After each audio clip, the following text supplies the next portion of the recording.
Hello friends, आज आपल्याला मोतीचूरचे लाडू तयार करायचे आहेत। बघा, घरातल्या घरात आपण लाडू तयार करू शकता।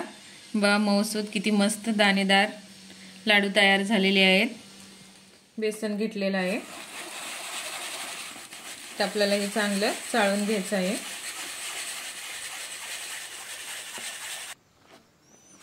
बघा, असं वाटीनं केल्यावर आपलं पीठ इकडे तिकडे पडत नाही। 1 चिमूट आपल्याला सोडा घालायचा आहे।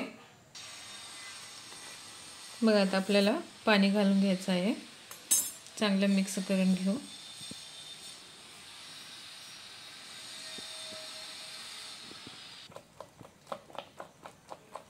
बघा, असं आपल्याला चांगलं मिक्स करून घेऊ।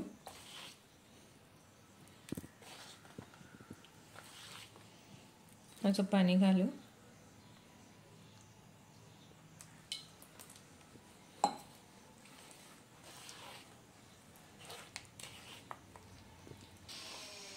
पीठ आपल्याला चाळून घेतल्यामुळे बघा, असं एक बी गाठी होत नाही। गाठी झालं तर बी असं चांगलं फोडून घ्यायचं आहे आपल्याला।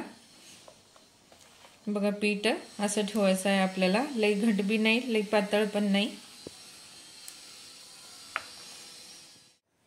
तापलेलं आहे। बघा, आता आपल्याला असं थोडंसं झाऱ्यामध्ये टाकायचं आहे। बघा, उगा एका हाताने असं केलं का आपली बुंदी पडत आहे।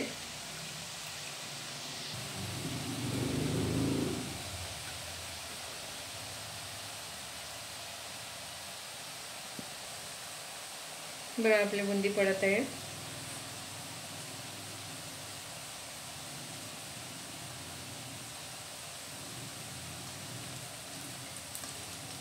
बघू शकता हो का, ते मस्त गोल गोल पडलेले आहे।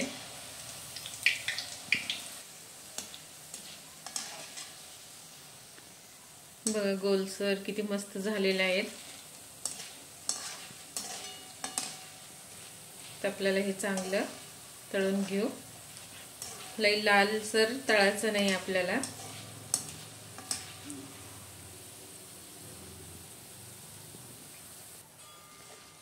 बघा, आता आपण ह्याला काढून घेऊ। ह्याला थोडंसं कलरचे पण करायचे आहेत। मग फूड कलर घालायचा आहे।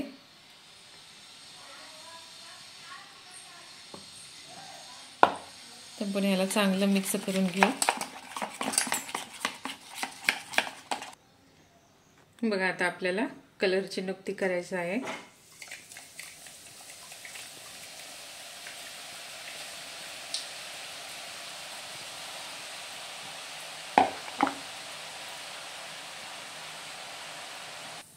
बघा, आता आपल्याला काढून घेऊ। बघा, मी केशरी कलर पण घातलेला आहे। 3 कलरचे नुक्ती केलेला आहे, एक पिवळा, हिरवा आणि एक केशरी। तुम्ही फक्त पिवळं पण करू शकता।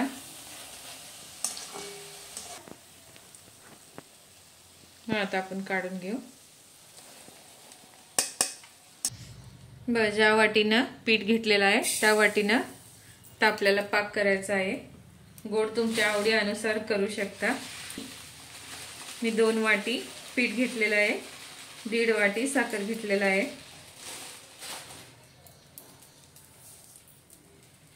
बघा, 2 वाटी पाणी घालायचं आहे।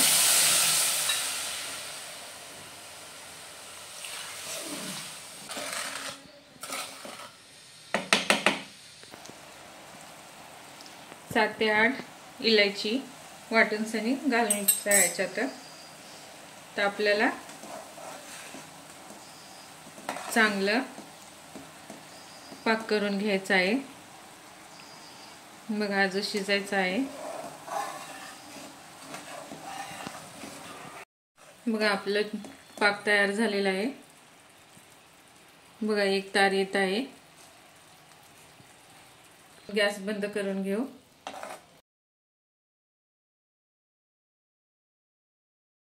आता आपल्याला हे पाक एका भांड्यात, मोठ्या भांड्यामध्ये काढून घ्यायचं आहे नुकती समधी।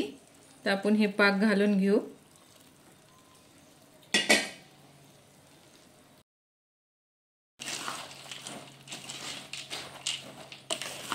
असं घालून चांगला असा हलवून सनी 5 मिनिटं तर आपल्याला हे झाकून ठेवायचं आहे।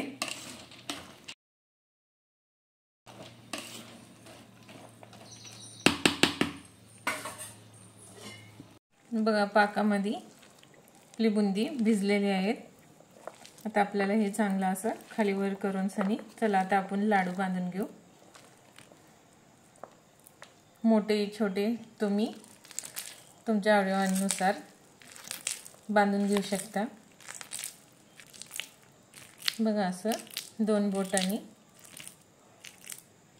असं दाबून दाबून सनी लाडू तयार करायचा आहे। बघा आपले लाडू किती कलरफुल मस्त झालेले आहेत। तुम्ही ह्याच्यामध्ये ड्राय फ्रूट पण घालू शकता। तयार झालेले आहेत। माझी रेसिपी आवडल्यास तुम्ही लाईक करा, सबस्क्राइब करा, कमेंट करून सांगा की माझी रेसिपी तुम्हाला कशी वाटते।